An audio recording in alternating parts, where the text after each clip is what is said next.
Hi again, everybody. Welcome to another Try It Thursday. I'm Miss Angela from Boys and Girls Club in North Alabama, and this is my daughter, Claire. Yes, that's Claire.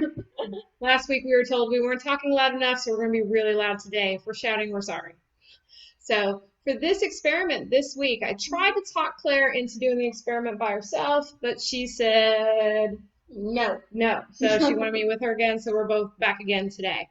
So the reason we picked this specific experiment today is because we noticed a lot of our friends in Huntsville City Schools, where we are located, are working with light and reflection. So we want to do an activity that is actually one of my favorites that you can do with light. So here's the things that you're going to need for this try experiment today. You're going to need flashlights.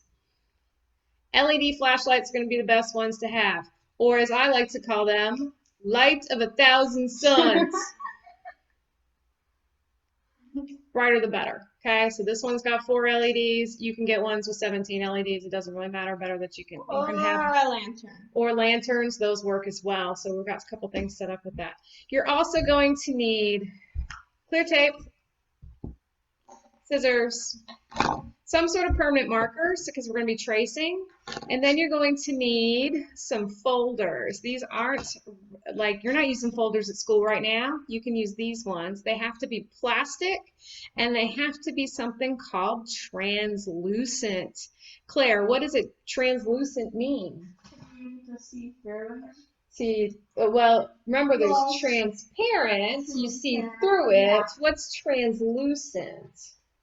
Translucent is where you can see the light or see stuff on the other side, like solid objects you can't see stuff at all. Yeah, so if something you can't see through it, what's that called? Do you remember? A solid. No. Well, it is a solid, that's true. But there could be liquids that you can't see through, so do you remember the word for that? It's actually a weird word against the letter O. It's called opaque. Darn it. That's okay. It's okay. She's not in 4th grade anymore. That's what they're learning in 4th grade. So colors for these things. You actually use any color you want, but we're going to use 3 of the primary colors today. So blue, green, and we're going to use red. Okay? So super simple. What you're going to do is you're going to take your flashlight. Claire's going to actually do this part for me. I'm not going to do this anymore. And she's actually going to trace around the outside of the flashlight onto this plastic folder. Kids, make sure it's not like a folder your parents need for a meeting or something like that. They accidentally drawn. Yeah, you don't really want to do that. It's a bad idea. No. So Claire's just going to go ahead and trace around the outside of the folder. It does not have to be perfect, No. Just going to show it so you can see what we've done. There it is. Ta-da. Okay, and then she's going to get her scissors and cut that out. So then, real easy, what she's going to do is she's going to check to make sure that it covers the whole opening of the flashlight really, really well. If it's too small, it's actually not going to work as well. So even if it's a little bit too big, that's good. Then she's just get some tape and tape it down. Okay? Okay, so we're back. So what Claire did was she actually just covered that with some tape. And what's really cool now is that before, when we turned on the light of 1,000 suns, it was white. But now it's green, and that's because it's gone through this green filter. Now, the only light that's getting through this green filter is green colored. And that is actually really super interesting because then if we shine that onto different objects, and you can kind of see this even in regular light right here, is that my hand actually looks a little bit green.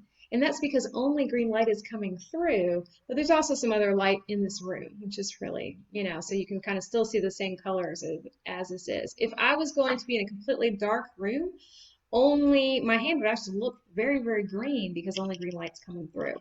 That's super fun. Now, what we've done ahead of time here is we actually had these lanterns that were kind of laying around, and Claire made one that was red that lit up. See, here's lit red.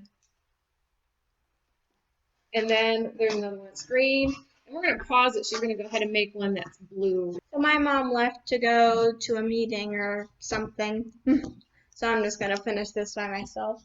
So I cut the folder and put it on the lantern so it's now colored, and hopefully you can hear me. Oh, wait, I'm here. Oh, I already But- explained what I did. oh, you don't need my help? No. No? I can leave? No? No. Oh, you want me to stay? You don't want to explain science by yourself, you know? I think it's more suited. Oh, you think it's more suited for me? Okay. So Claire did, actually, yeah, I'll let you get away with it this time. Okay, so actually Claire did a really great job. So we actually had 3 of these lanterns. And we picked these colors on purpose. Again, you can pick any color you want to, but we actually picked these because these actually are the 3 primary colors of light. They are not the 3 primary colors of crayons or paint. Those are pigments. They are different. What's cool about these 3 colors is that actually if you combine them together, your brain actually sees them as white light. And because of this, you can kind of do some really cool, fun things with your phone and these little lights. So you have to have 3. They're have to also be about the same size. So what we did, and we're going to show you some pictures of this at the end of this video, is that if you stack all these 3 like this inside of a dark closet and take some pictures, you're going to see some really cool shadows that are all different colors, because as these combine, you're going to get magenta and yellow and like a purple. It's super, super pretty colors, and it's because all of these are combining in a different way when you have the shadows. So we encourage you to have some fun with this. We totally did. It was a really fun time, like making all these shadows in the closet. And it's a really cool way to learn more about light. So we hope you enjoyed our Try It Thursday. We'll see you again next week. Bye.